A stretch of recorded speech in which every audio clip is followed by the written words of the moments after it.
बिस्मिल्लाहिर्रहमानिर्रहीम। अस्सलाम वालेकुम। Welcome to my YouTube channel online education.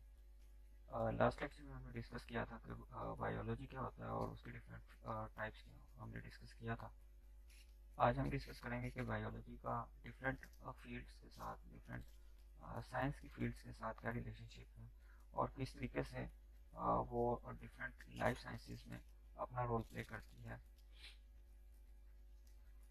Biology basically different जो अदर साइंस के सब्जेक्ट्स आ जाते हैं जिनमें केमिस्ट्री है, फिजिक्स है, आर्ट साइंस है, जियोग्राफी है, इसी तरीके से मैथ आ जाता है, कंप्यूटर आ जाता है। इसके साथ मिलकर न्यू सब्जेक्ट्स की डेवलपमेंट होती है और वो लाइफ साइंसेस में अपना रोल प्ले करती है।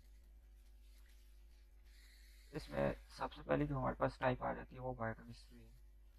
इसमें अगर आप देखें तो केमिस्ट्री और बायोलॉजी का सब्जेक्ट है वो शामिल होता है, जिससे एक न्यू सब्जेक्ट बनता है, बायोकेमिस्ट्री कहते हैं। इसमें हम अ, इसमें हम ह्यूमन लाइफ या कोई भी लिविंग ऑर्गेनिज्म है उसके अंदर मौजूद डिफरेंट केमिकल कंपाउंड्स को डिस्कस करते हैं, उनके स्ट्रक्चर्स को और उन केमिकल के रिएक्शंस को, केमिकल रिएक्शंस को स्टडी करते हैं। इसकी एग्जांपल्स हमारे पास दो बेस्ट एग्जांपल्स जो आ जाती हैं। एक तो फोटोसिंथेसिस आ जाता है कि किस तरीके से कार्बन डाइऑक्साइड से जो है ऑक्सीजन बनेगा, और रेस्पिरेशन आ जाती है लिविंग एनिमल्स के अंदर, जिसमें कि किस तरीके से जो है ऑक्सीजन का एक्सचेंज होता है। उसके बाद हमारे पास बायोफिजिक्स आ जाते हैं जो बायोलॉजी और फिजिक्स से मिलकर बनता है, और इसमें हम डिफरेंट फिजिक्स के कॉन्सेप्ट्स को स्टडी करते हैं। जिस तरीके से हमारे पास डिफरेंट रूल्स ऑफ लेवर हम स्टडी करते हैं, इसी तरीके से मोशन को हम यहाँ पर स्टडी करते हैं। और ये इजी हमारे लिए हो जाता है फंक्शंस ऑफ मसल्स, बोन्स और जॉइंट्स का। जॉइंट्स हैं वो बोन्स को आपस में जोड़ रही होती है, तो इसको हम डिस्कस करते हैं यहाँ पर। उसके बाद हमारे पास कंप्यूटेशनल बायोलॉजी आ जाता है। इसमें हमारे पास मैथ, कंप्यूटर और बायोलॉजी के सब्जेक्ट्स आ जाते हैं। इन तीनों सब्जेक्ट को मिलाकर हमारे पास कंप्यूटेशनल बायोलॉजी की डेवलपमेंट होती है। इसमें हम डिफरेंट मैथमेटिकल एनालिसिस करते हैं कंप्यूटर के अंदर, और कंप्यूटर के उसके जितने भी रिजल्ट्स आते हैं उसको हम स्टोर भी कर सकते हैं, जो कि फ्यूचर में हमारे लिए उसको अंडरस्टैंड करना, उसको यूज़ करने में हमारे लिए आसान होती है। It involves analysing biological data such as sequence of amino acids in a protein. उसके बाद हमारे पास बायोजियोग्राफी आ जाती है। इसमें बायोलॉजी और जियोग्राफी, जियोग्राफी जो है बेसिकली अर्थ से रिलेटेड स्टडी जो है वो जियोग्राफी में आती है। इसमें हम जिस तरह हमारे अर्थ में डिफरेंट कंट्रीज आ जाती हैं, या इसके अलावा हमारे पास डिफरेंट बड़े आजम्स आ जाते हैं, तो इसी तरीके से हमारे पास अर्थ जो है वो डिफरेंट जियोग्राफिकल रीजन्स में डिवाइड है।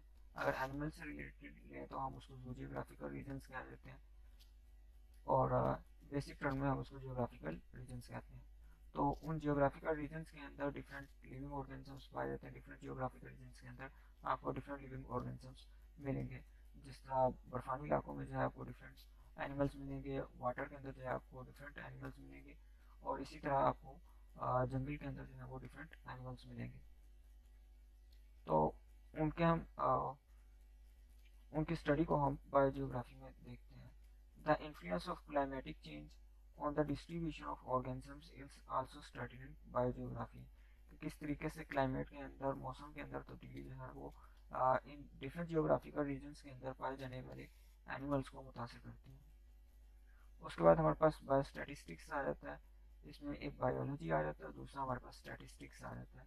स्टैटिस्टिक्स बेसिकली एक सब्जेक्ट है जिसमें हम डिफरेंट मैथमेटिकल एनालिसिस को जो है डिफरेंट डेटा को स्टोर करते हैं, और उसको हम डिफरेंट टेबल्स के थ्रू और ग्राफ्स के थ्रू रिप्रेजेंट करते हैं। ये हमें इजी कर देता है different large amount of data को स्टोर करने में और उसको एनालाइज करने में। तो जो एनिमल से रिलेटेड या डिफरेंट अदर लिविंग ऑर्गेनिज्म से रिलेटेड जो हमारे पास डेटा होगा, लार्ज अमाउंट में होगा, उसको हम इजीली इजीली इंटरप्रेट कर सकते हैं, उसको इजीली स्टोर कर सकते हैं और एनालाइज कर सकते हैं बायो स्टैटिस्टिक्स में।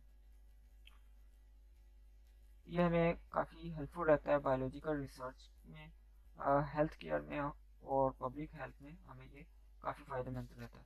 इसके बाद हमारे पास बायोटेक्नोलॉजी आ जाता है। बायोटेक्नोलॉजी में बेसिकली बायोलॉजी के साथ जो है डिफरेंट साइंस के डिफरेंट सब्जेक्ट्स जो है शामिल होते हैं। इसमें हमारे पास स्टैट भी आ जाता है, इसमें हमारे पास कंप्यूटर आ सकता है, मैथ आ सकता है, इकोनॉमिक्स आ सकता है, और भी काफ़ी सारे शोबे जो है इसमें हमारे पास आ जाते हैं।